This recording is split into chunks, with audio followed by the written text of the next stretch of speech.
Alright, welcome back. Okay, so in the last episode, Gwendolyn killed Brigand because he was going to usurp the throne and spread all kinds of anarchy and possibly get Odin killed, and she's rewarded by being married to someone she doesn't know. He said that Odin Nice. that spear. Very nice. Princess, you are the king's daughter, correct? To give away the spear my sister handed me as she lay dying. Yeah, that's not great either. She also gets her sister's spear, like, stolen from her and given to her new husband. Isn't that fantastic? But hey, at least Miris is here. That's a consolation, right? Better knowing that you're here. And the dress is pretty. I will attend to you, even if I wasn't ordered to. Aw, Miris is cool. Miris, thank you so much. That's a loyal handmaiden if I ever saw one.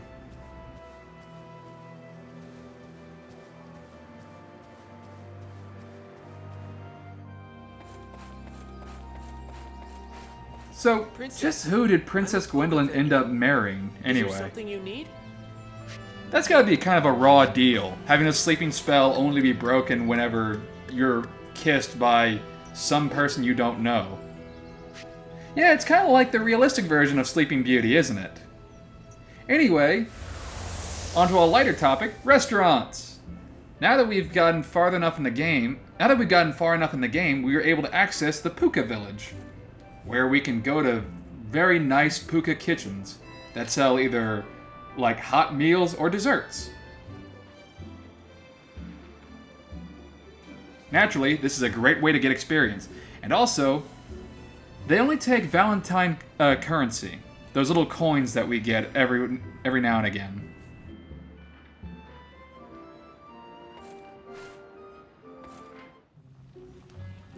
So, Mori isn't the only one to give us really nice looking food.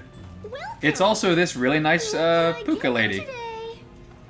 She's just so jazzed about her job. But we don't really have that much Valentine currency, but we will get a lot more later on.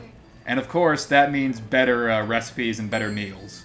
But for now, we'll just deal with some cold cheese soup and some other stuff. Bon appetit!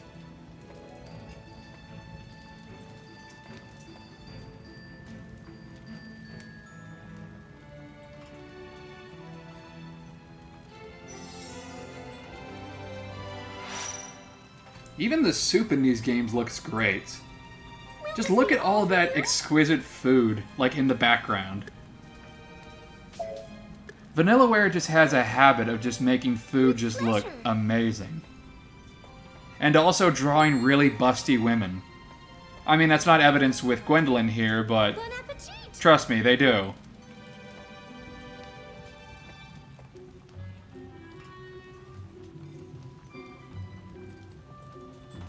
So yeah, like, that is kind of a shit deal for Gwendolyn.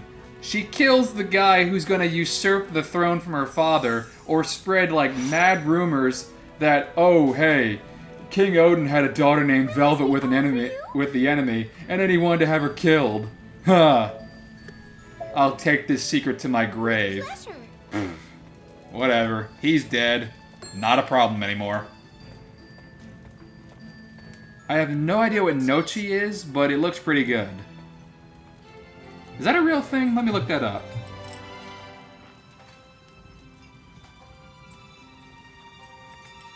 Yes, it is a real thing. It's dumplings. Sour. It's soft dough dumplings made from semolina, ordinary wheat flour, cheese, potato, breadcrumbs, cornmeal, or similar ingredients. Thank you very much. Looks pretty good.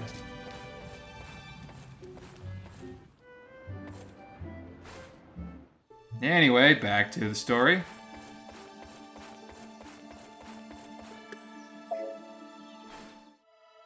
So now we can go ahead and access the Puka Village even on the world map. So in case you have some extra Valentine coins, go for it. It's a nice little way to level up and get more health. So who did Gwendolyn end up marrying? Oh my goodness, it's Oswald. There you are, Gwendolyn.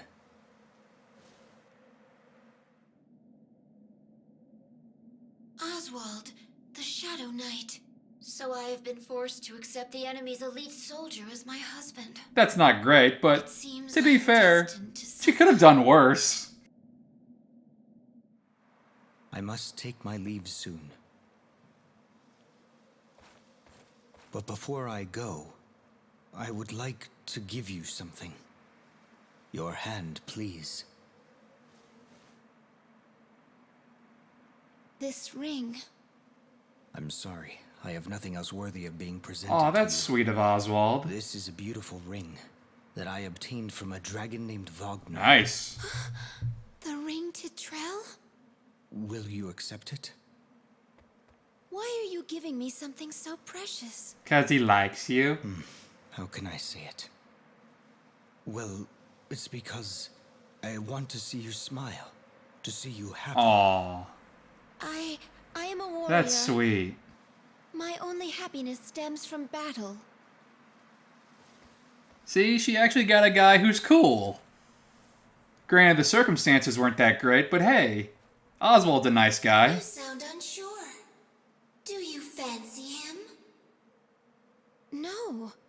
That man is my enemy. Someone's being a little When I think tsundere. about all the warriors he has slain, I cannot forgive him, no matter how kind he is to me. That's a good point, My but father's still. spell is making me feel this way. 'Tis not love. Aw. It simply cannot be. I shall seek vengeance the moment it presents itself. That is what my father would want me to do. There is no reason for you to remain loyal to a king who has abandoned That's a good point. He kind of did just give her away. I just want to do what will make my father happy. That is what Oswald just said to you. The bird's got a point. He yearns for your love in the same way you yearn for your father's. It matters not. Listen to your shadow self. It will give you a persona if you accept it. Manipulated by my captor.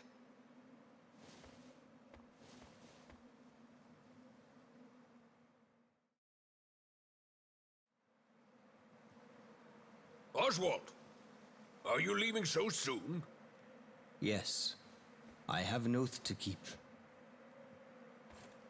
Gwendolyn, will you wait for me? I belong to you now. If you command me to wait, I shall obey. You are not an object, and I will not allow anyone to treat you thus. See? Never. Oswald's a pretty stand-up guy.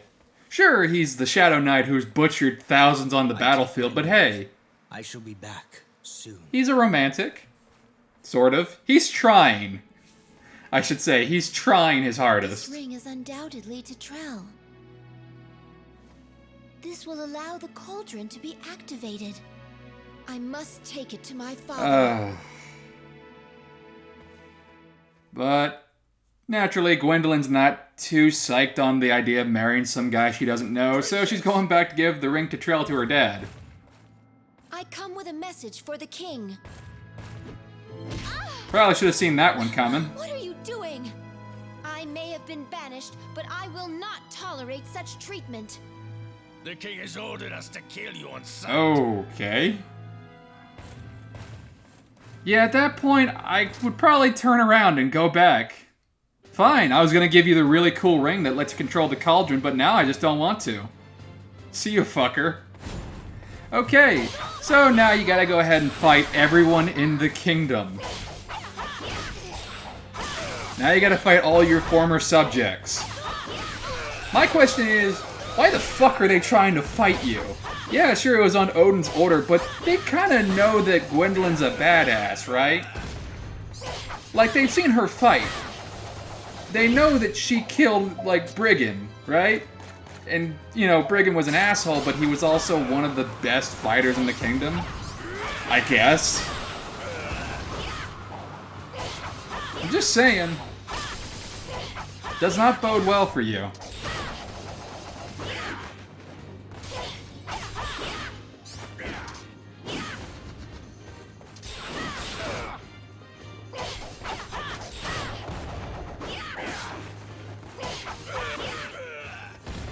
These units aren't really that hard, they're just damage sponges.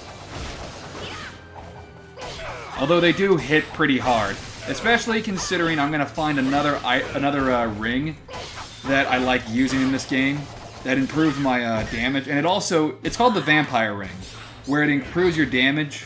At least the one I found improves your damage, and it lets you heal for every attack that you perform. But on the same turnaround, more damage to your enemies means more damage to you. So of course I'm playing a very dodge-heavy game. Anyway, as usual, S ranks all around. Again, this game is not that hard to get S ranks on certain maps. And even if you don't, you can always retry a fight over and over again.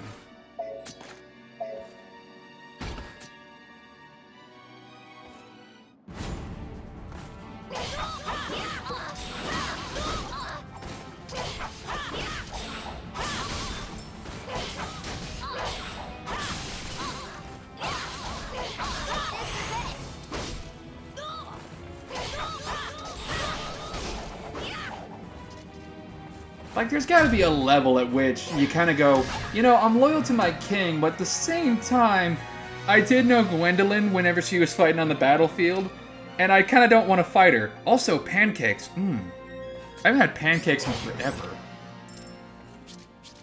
And the pancakes in this game look great.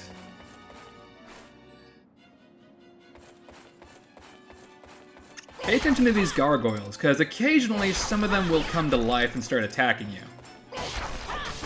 Besides that, they're just obstacles. They're not really that hard, even whenever they come to life.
I figured I'd try getting a few new little passive abilities. Of course, I greatly underestimated how many ability points I had ready. But Charm's always a nice one. A little discount from shops. The only thing I really buy from shops are maps, the occasional equipment, the occasional new ring, or just a few little bits of food.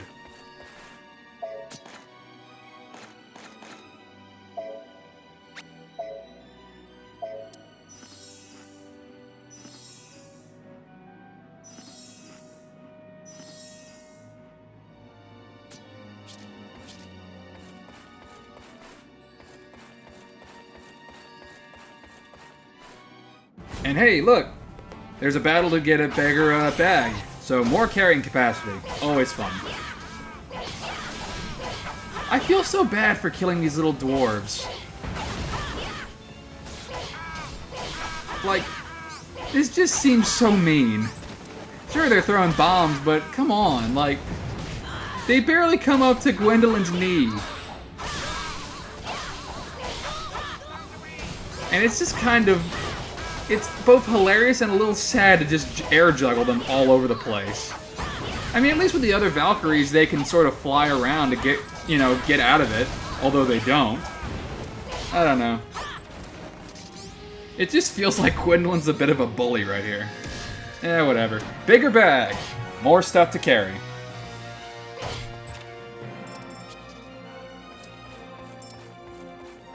Yeah, I'm not really sure why Gwendolyn is so dead set on giving her dad, who again gave her up because she killed a fucking usurper. She actively helped Odin. And what he did was he put a sleeping spell on her to kind of just throw her at the first guy who kissed her. And And on top of that, he gives the guy her spear too, which like belonged to her dead sister, another one of Odin's daughters. That just seems low. I mean, sure, Odin felt bad about it. He's like, oh, makes me sad that I'm doing this. Didn't stop him from doing it. Who the hell is gonna, like, speak up to Odin like, hey, you need to make your daughter take responsibility? No, I don't, because I'm the All-Father God of all gods. Who the hell's gonna backtalk Odin? The dude's called the Demon King. The game's named after him. Freeze enhancement. This is a fun little ability. Basically improves our freeze ability with our weapon. That's nice. Could always use more passive buffs.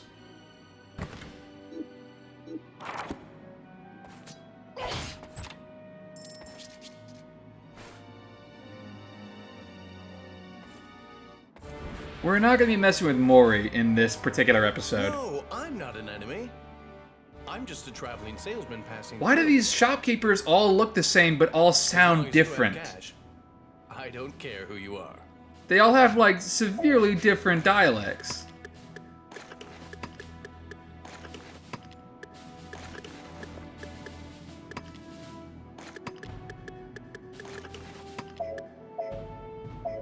And even though we just got the chicken au gratin and the pancake recipes, we're not going to use them. We're not going to be seeing Mori in this particular episode. Although that does look pretty good.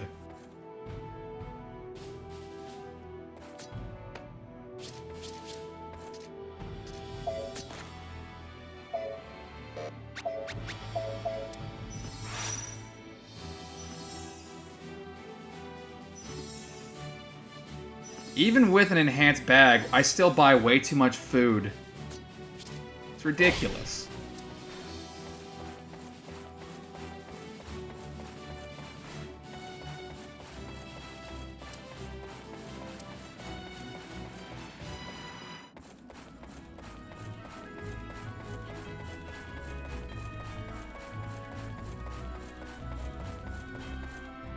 This map sort of has a bit of a gimmick in that you need to find a certain key for certain doors or locked chests.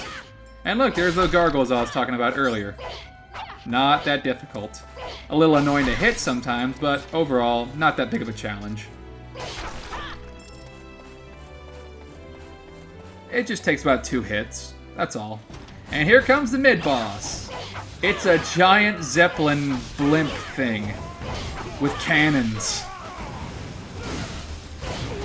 And it's piloted by all the little dwarves. Even with this, it's still not that big of a challenge. Really all you need to do is just blow up the balloons. And the little dwarf who is in that little tube between the 2 balloons. However, this mini-boss can be a bit annoying. Not hard, but annoying due to like all the shit that's going on screen. There's lightning, there's missiles, there's fire everywhere, there's bombs. And then eventually, it's going to call for reinforcements with this guy. And you have to fight him before you can actually do more damage to the blimp.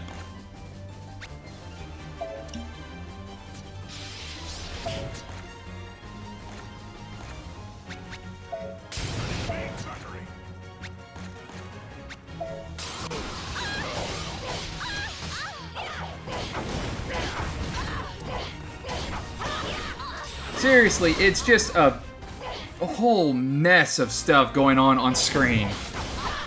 Just Valkyries, warriors, dwarves with their bombs, missiles, lightning, and shit all over the screen. It's just ridiculous. Again, not that hard of a mini-boss fight.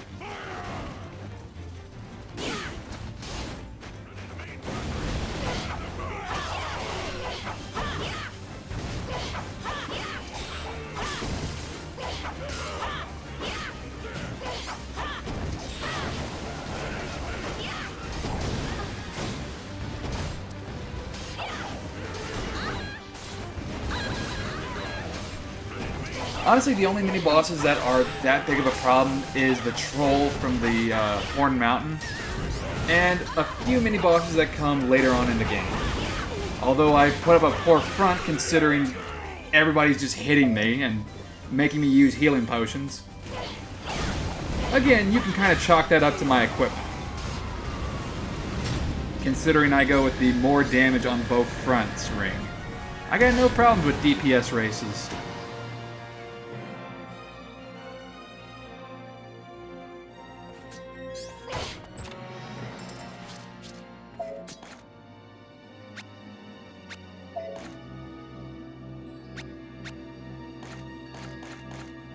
I decided to make a little bit more room in my inventory, just so I can pick up more stuff.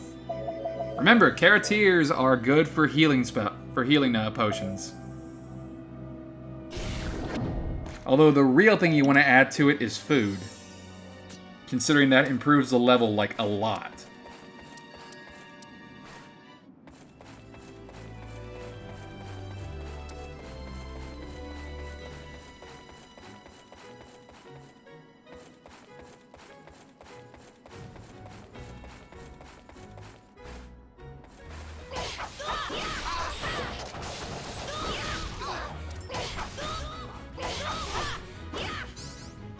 Now what really confuses me, like, why aren't the guys with the beards and the axes called dwarves? No, it's the little guys who look more like gnomes that are called dwarves, and the guys with the axes are just called warriors. I mean, sure, they stand about as high as the Valkyries, but I don't know, that just seems like more... that seems more similar to what we've expected of, like, what dwarves are, if you ever look at, like, fantasy fiction. Like, they look really similar to the dwarf from Dragon's Crown. I don't know. Minor nitpick, that's all.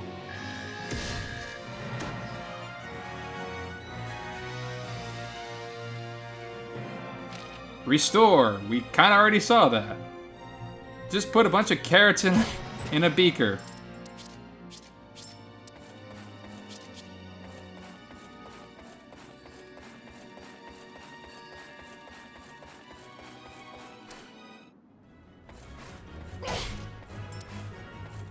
Now we get to a portion of the game that I kind of just fumble around with. That chest won't open without a special key, which we need to go hunting for in the map. And there are multiple keys on this map. Some that open certain doors and one that will open up that little chest.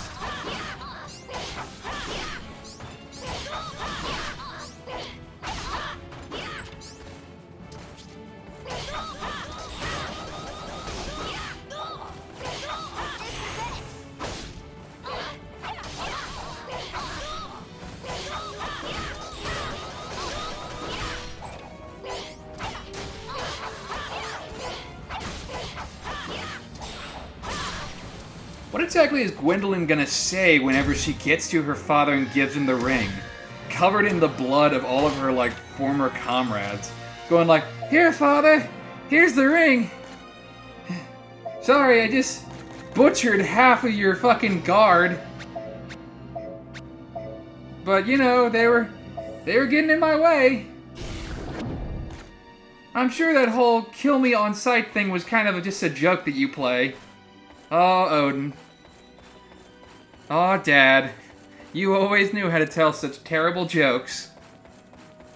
Like, what is her, like... what's her plan here? Anyway, here's where the key is. It's in a little nest. That key, however, is not for the little treasure chest that we just saw. No, it's a different key, as I'll find out soon enough. But these little nests have eggs, and that one had a key. Because birds like shiny things.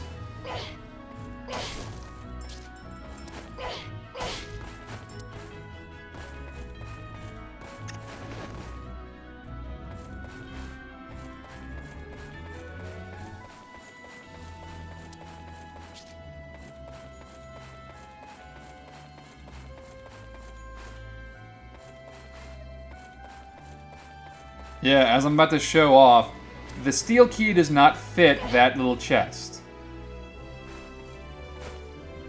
I don't even show off, I don't even show off using the key. I kind of forgot how it worked for a minute.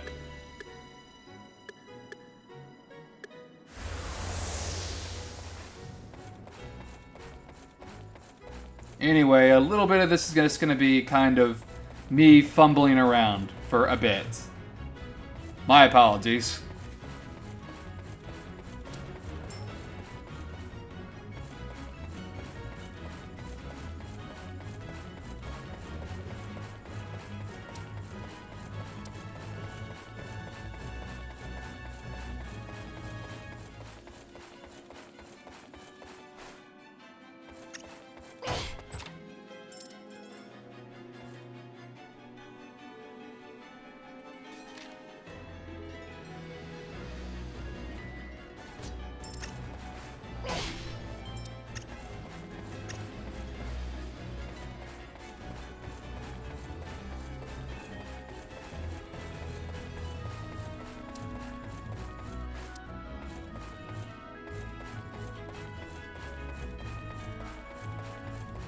Again, I apologize for me kind of just fumbling around the map a bit. I think the whole key thing confused me. And then now I get the idea. Oh, now you see that the key doesn't work. Yeah, kind of just a fail all around. Oh well. Anyway, now I get it back in my head. Okay, time to get back on track. Because there are 2 more Phozon prisms to be gained from this chapter.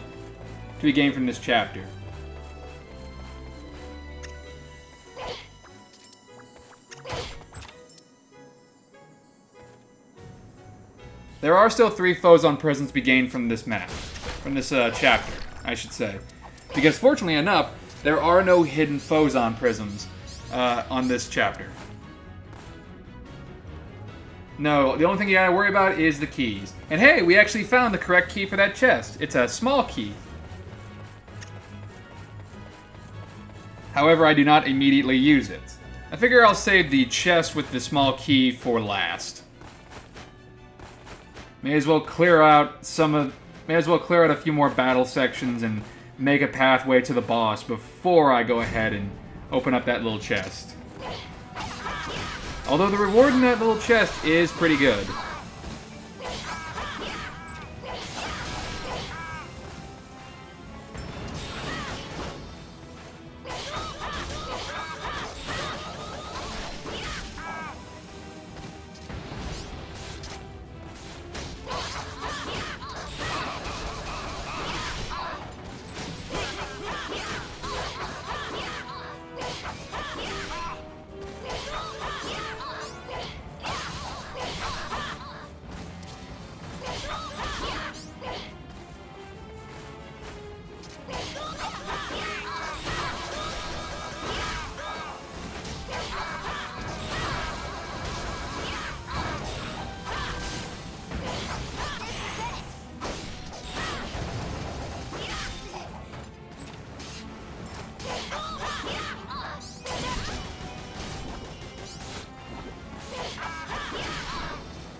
Cheese is a pretty good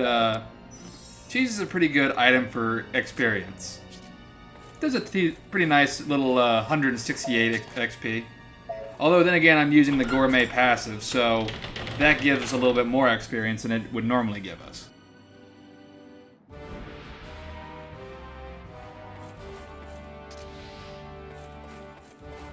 Yeah, we're not going to be seeing Mori in this chapter. Let's go ahead and open up that chest, shall we? Now that we have the small key that we need. But first, battle!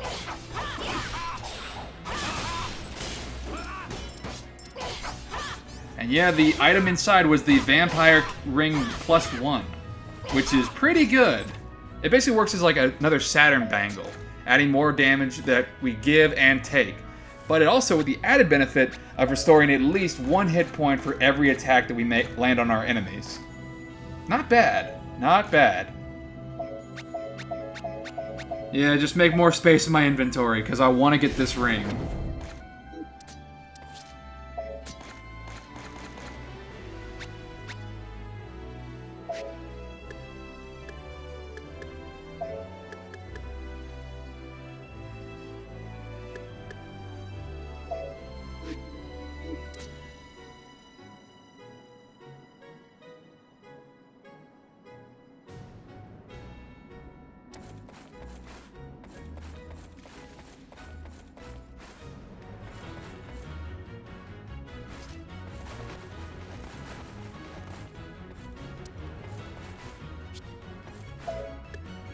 Anyway, let's go get a Phozon Prism, shall we? That's what the steel key is for. So I guess it's sort of hidden. In that it's behind a locked door. Guarded by hundreds of dwarves! Dwarf gnomes. Whatever. They're dead. Even the bombs don't really do much, considering you could just whack them away.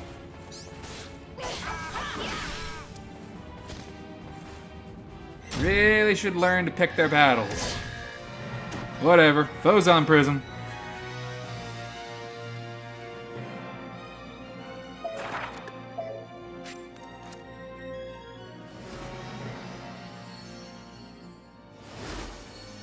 This is the Comet Spear. I don't use this. I show off what it does, but I don't use it. Basically, Gwendolyn throws her spear in the sky and it just hammers down a bunch of other spears. It looks pretty cool. I just don't bother using it. Not really.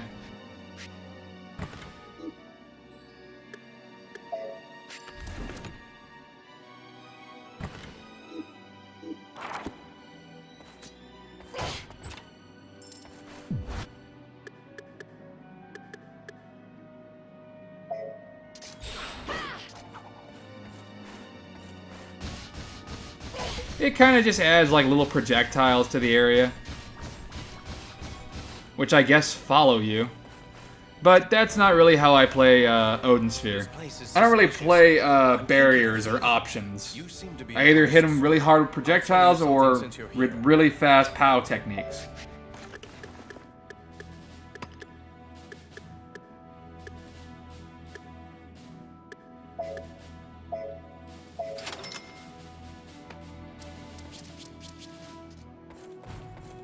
Anyway, let's go fight the boss. I'm sure it's gonna be Odin.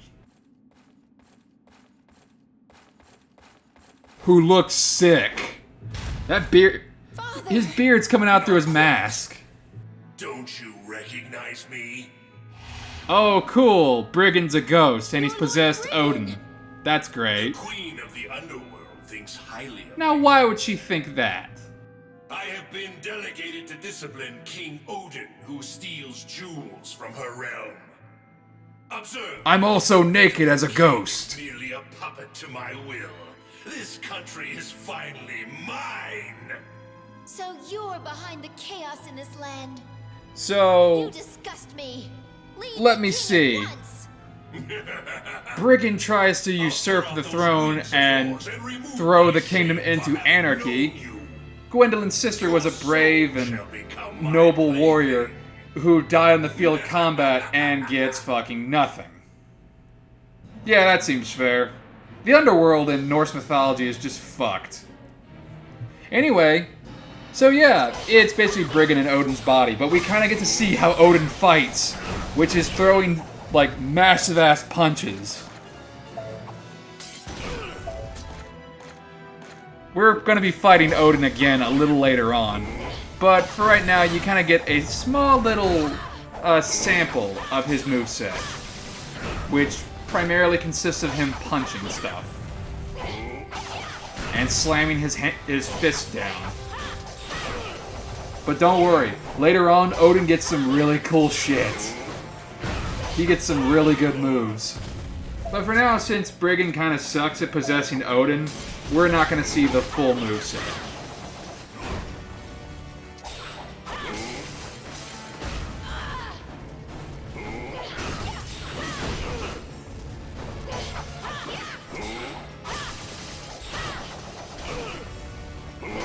I gotta say, that mask on Odin looks awesome. I really like this design of Odin from Norse mythology. It looks really cool.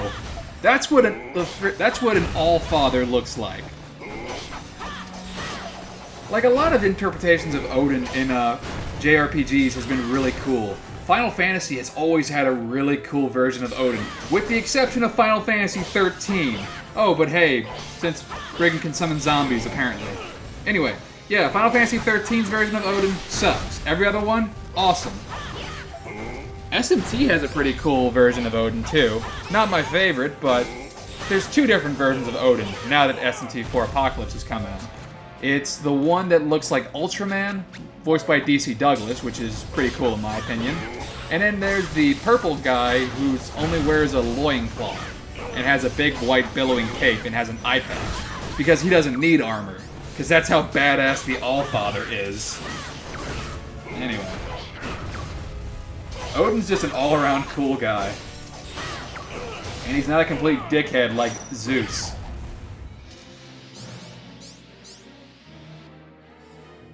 Anyway. So now the exorcism is done. Bye, Brigand. Problem solved. Father, you've returned.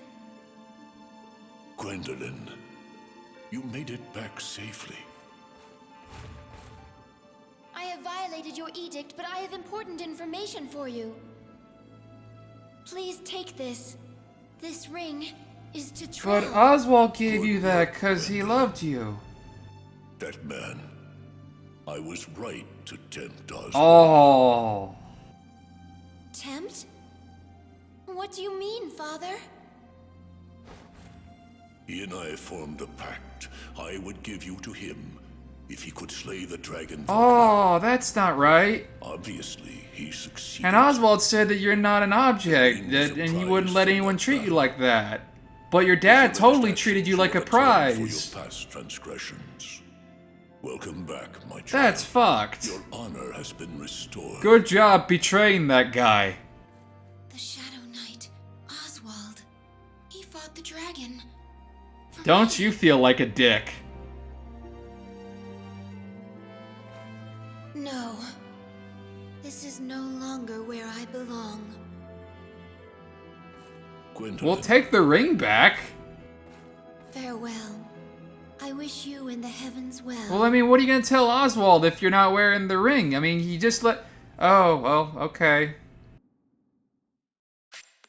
But hey, Photon Prism, those are cool. What do we get? Rising Crescent. It's a... yeah. You hit him a bunch of times and then you go into the air. Okay, so, on the next episode, we're gonna see where, Gwendolyn's life takes her now that she's given up her ring from Oswald to her evil-ass dad. Anyway, until then, thanks for watching. Love you.